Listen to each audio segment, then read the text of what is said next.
Film dimulai dengan menampilkan suatu pemberitaan tentang misi pertama manusia ke Mars dari International Space Station Alpha dengan kru yang terdiri dari 6 astronot, 4 pria dan 2 wanita. Reporter berita melakukan komunikasi dengan sang kapten bernama Andre. Mereka membicarakan tentang peluang menemukan keberadaan sumber kehidupan di Mars dan tentunya yang paling terpenting bagaimana caranya agar bisa pulang dengan selamat. Andre menjelaskan bahwa dia sangat optimis dalam misi ini karena semua kru telah terlatih dengan baik untuk melakukan tugas masing-masing. Beberapa waktu kemudian, saat mendekati orbit Mars, para kru mempersiapkan modul pendaratan atau biasa saya menyebutnya pesawat lander. Sangat disayangkan, di saat-saat terakhir terjadi sesuatu yang tak disangka-sangka, sehingga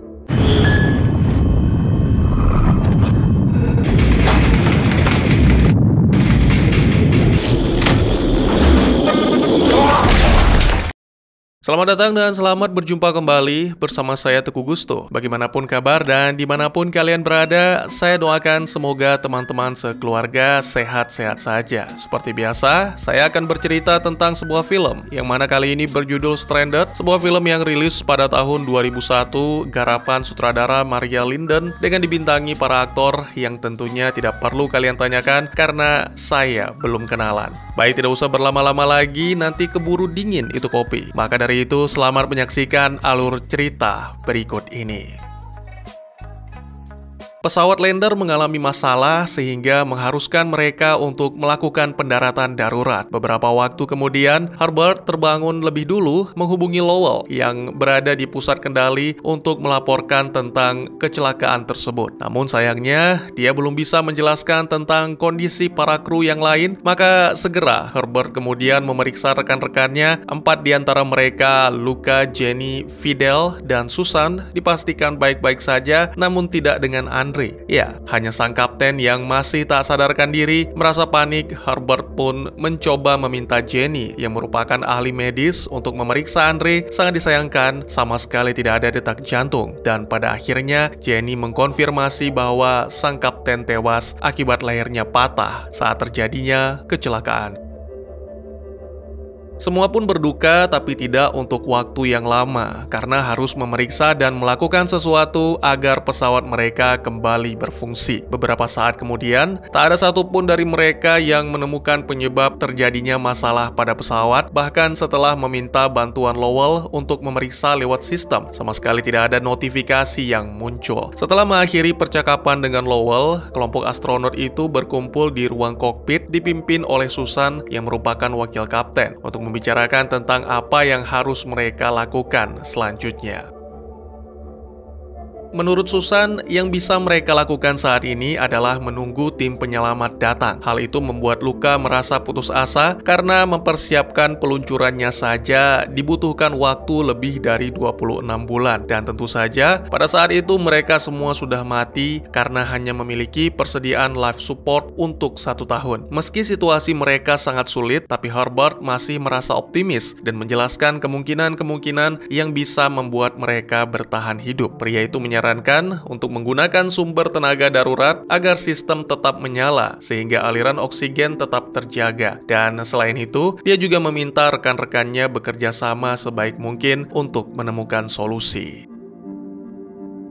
Ada yang sepakat, ada pula yang menolak. Setelah Luca merinci tentang seluruh sumber daya yang mereka miliki, Susan memberikan tugas kepada masing-masing kru. Luca diminta mencari cara untuk menghemat sumber daya agar bisa bertahan lebih lama. Fidel diminta untuk melanjutkan pemeriksaan pada pesawat. Jenny diminta menyingkirkan benda-benda yang tidak perlu untuk membuat pesawat lebih lega. Sedangkan Herbert diminta melakukan eksperimen untuk mengekstrak apapun yang mereka temukan di permukaan Mars. Beberapa waktu kemudian, Fidel menunjukkan kepada Susan bahwa lokasi mereka kini sangat jauh dari titik pendaratan yang seharusnya dibuktikan dengan menggunakan foto yang diambil dari satelit. Sedangkan Herbert yang juga ikut bergabung melaporkan tentang cara untuk berhemat tanpa menggunakan sumber daya utama mereka, yaitu dengan menggunakan bahan bakar kriogenik pada mesin penggerak pesawat. Namun Luca menolak karena tidak yakin dengan rencana tersebut. Dia khawatir tangki bahan bakar tidak mampu bertahan, yang mana akan menyebabkan ledakan dan mengancam keselamatan mereka. Tidak mungkin membiarkan mayat sang kapten begitu saja, oleh karena itu Luka, Herbert, dan Jenny membawanya keluar sekaligus diadakan upacara penghormatan terakhir. Setelah menyelesaikan tugas tersebut, Luka dan Herbert memeriksa mesin penggerak, sementara Fidel berbicara dengan Susan memuji kemampuan wanita itu dalam memimpin dan ketenangannya dalam situasi yang sulit seperti ini. Padahal sebenarnya Susan juga merasa takut akan kematian, hanya saja dia tidak menunjukkan karena ingin memotivasi seluruh kru. Tak lama kemudian, Luka, Herbert, dan Jenny kembali bergabung dengan wajah muram. Luka melaporkan bahwa mesin pendorong telah hancur bersama dengan bahan bakar kriogenik yang mana akan digunakan untuk memulai eksperimen. Namun Herbert datang dengan suatu benda yang mirip es dan mencoba menyemangati teman-temannya, menyebutkan bahwa ada kemungkinan mereka bisa menemukan air.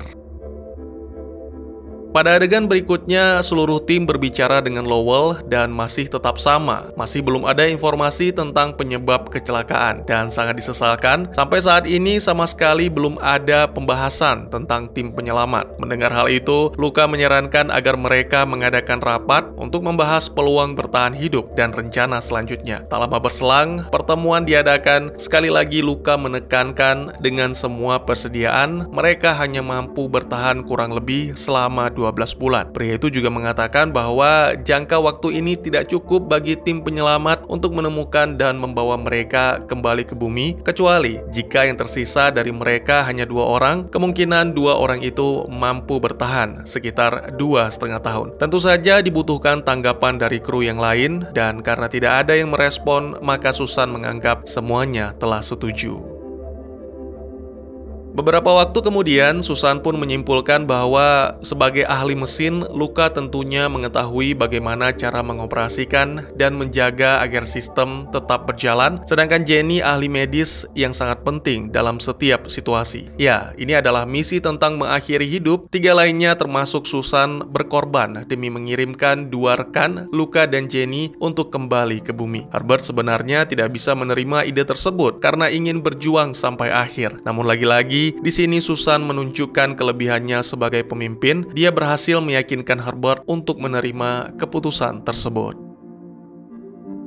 Pada hari berikutnya, para kru terbangun setelah beristirahat selama 5 jam. Susan, Fidel, dan juga Herbert mengenakan kostum astronot bersiap untuk menjalani misi kematian. Dalam hal ini, Herbert bahkan mengurangi beberapa tabung oksigen pada kostumnya, meminta maaf atas keributan yang terjadi di antara mereka, dan saling mengucapkan salam perpisahan untuk terakhir kalinya. Beberapa waktu kemudian, Susan, Fidel, dan Herbert meninggalkan pesawat. Ketiganya berpikir rasanya aneh jika mereka tidak akan pernah pulang ke bumi. Kemudian, melalui radio komunikasi, Luka menyarankan agar mereka menggunakan sisa daya di dalam kostum astronotnya untuk merekam perjalanan selama berada di permukaan Mars agar bisa dibagikan kepada seluruh penduduk bumi.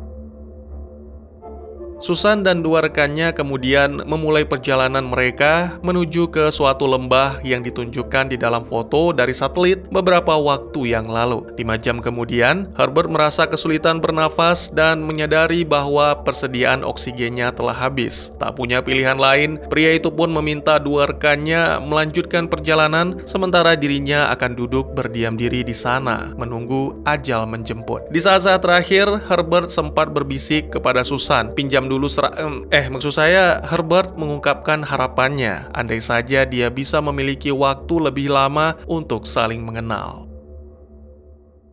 Tak ada pilihan selain melanjutkan perjalanan dalam perasaan yang bercampur aduk antara sedih dan marah. Sembari mengenang Herbert, keduanya saling meyakinkan dan berharap keputusan yang mereka ambil dapat membantu Luka dan Jenny bertahan hidup. Beberapa waktu kemudian, tiba-tiba saja Fidel mulai merasa kelelahan dan mengusulkan agar Susan melanjutkan sementara dirinya akan beristirahat. Di saat yang sama, Susan menemukan sesuatu yang aneh, semacam sebuah terowongan. Wanita itu berjalan ke arahnya dan kemudian menyadari bahwa terdapat simbol-simbol aneh pada dinding yang sepertinya hasil kreasi makhluk dengan kecerdasan tinggi. Hal itu membuat Susan menjadi sangat antusias serta menumbuhkan rasa ingin tahu. Susan pun segera memanggil Fidel serta mengajak pria itu untuk ikut sembari menceritakan apa yang ditemukannya.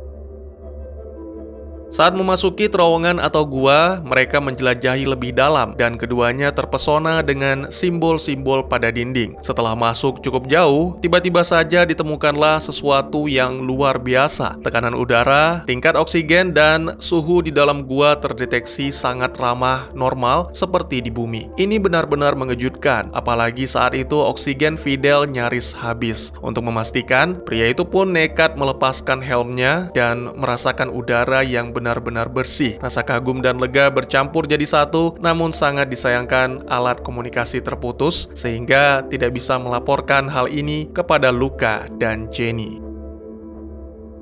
Sementara itu di pesawat, Luka juga masih terus berusaha memperbaiki alat komunikasi setelah beberapa saat yang lalu terputus. Luka dan Jenny mulai khawatir, mengira teman-temannya mungkin sudah tewas. Hal itu membuat keduanya merasa panik sehingga bertengkar satu sama lain. Ditambah lagi, alarm yang berbunyi secara tiba-tiba menandakan bahwa ada bagian pesawat yang bocor. Setelah memeriksa, Luka menjelaskan bahwa sensor yang seharusnya mendeteksi kebocoran mengalami masalah, sehingga tanpa disadari mereka telah kehilangan lebih dari setengah persediaan oksigen akibat kebocoran. Tentu saja itu adalah masalah besar karena oksigen yang tersisa hanya cukup untuk beberapa bulan saja. Tak lama kemudian, saat situasi menjadi semakin sulit, Luka malah menyarankan agar mereka memanfaatkan sisa waktu untuk menemukan kenyamanan satu sama lain. Apapun maksud dari kalimat tersebut sepertinya sangat tidak masuk akal, dan tentu saja Jenny menolak. Wanita itu bertekad untuk menemukan lokasi yang bocor pada pesawat demi menyelamatkan hidup mereka.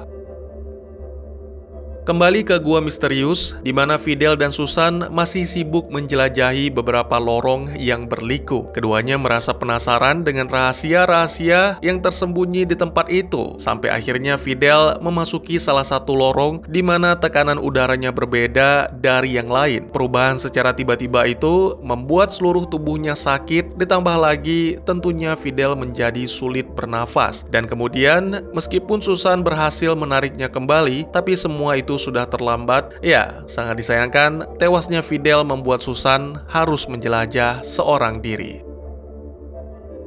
Beberapa waktu kemudian, Susan akhirnya menemukan sesuatu yang sangat mengejutkan, yaitu mayat yang telah mengering, yang mana kemungkinan adalah makhluk cerdas dari peradaban kuno Mars. Sementara itu, di pesawat lander, ditampilkan Jenny yang telah mengenakan kostum astronot, keluar untuk memeriksa kebocoran, namun sangat disayangkan wanita itu tidak berhasil menemukan. Sedangkan di dalam pesawat, Luka menerima komunikasi dari Susan. Pria itu merasa sangat lega mendengar kabar dari Susan dan segera dia memanggil Jenny untuk kembali ke pesawat. Tidak hanya itu, Luka juga membagikan kabar dari Susan yang telah menemukan tempat berlindung. Tak lama kemudian, Susan kembali menghubungi, menjelaskan tentang udara di dalam terowongan yang sangat aman bagi manusia. Ucapan tersebut menjadi harapan bagi Jenny, sehingga dia bertekad menggunakan tabung oksigen yang tersisa untuk menuju ke lokasi Susan.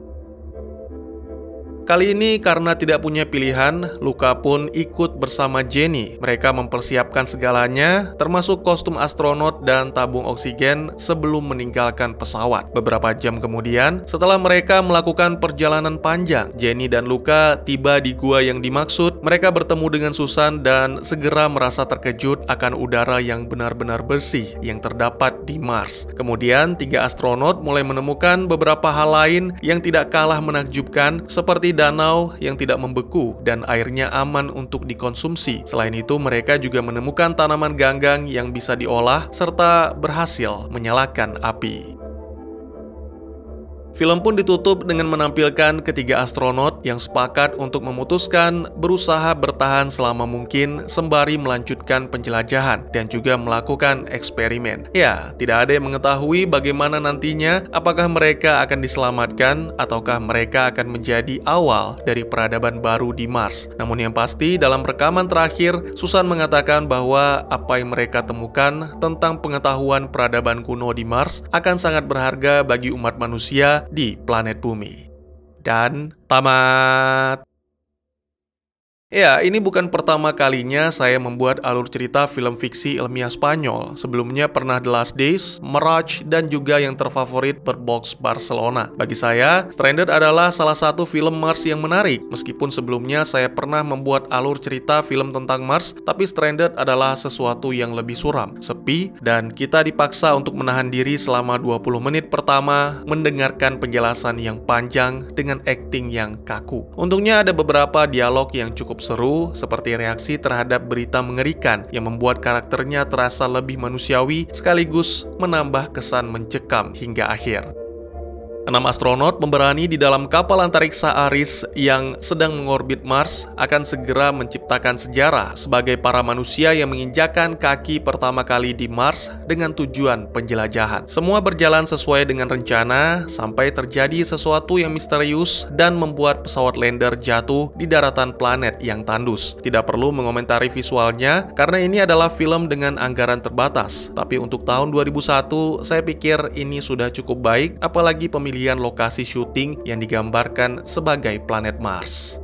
Daya tarik film ini muncul di bagian menuju akhir, di mana ditampilkan mumi atau mayat yang sudah mengering dengan struktur tubuh mirip manusia. Dalam percakapan terakhir, Susan menyebutkan bahwa kemungkinan makhluk cerdas planet Mars tersebut membangun terowongan untuk berlindung. Saya pikir secara tidak langsung film ini mencoba menjelaskan, dulunya Mars adalah planet yang kaya akan kehidupan seperti bumi, lalu terjadilah bencana yang mengancam kehidupan tersebut, sehingga sebagian dari penghuni Mars ada yang membangun tempat berlindung untuk bertahan hidup, sedangkan sisanya melakukan perjalanan untuk menemukan rumah baru, salah satunya bumi. Dan ya, kemungkinan nenek moyangnya manusia bumi berasal dari Mars. Ini bukan film fiksi ilmiah pertama yang menceritakan nenek moyang manusia, karena sebelumnya ada Mission to Mars yang rilis di tahun 2000 yang sama-sama menceritakan tentang bencana mematikan di Mars, membuat para penghuninya melakukan perjalanan untuk menemukan rumah baru, salah satunya berhasil mendarat di bumi dan menjadi asal-muasal manusia.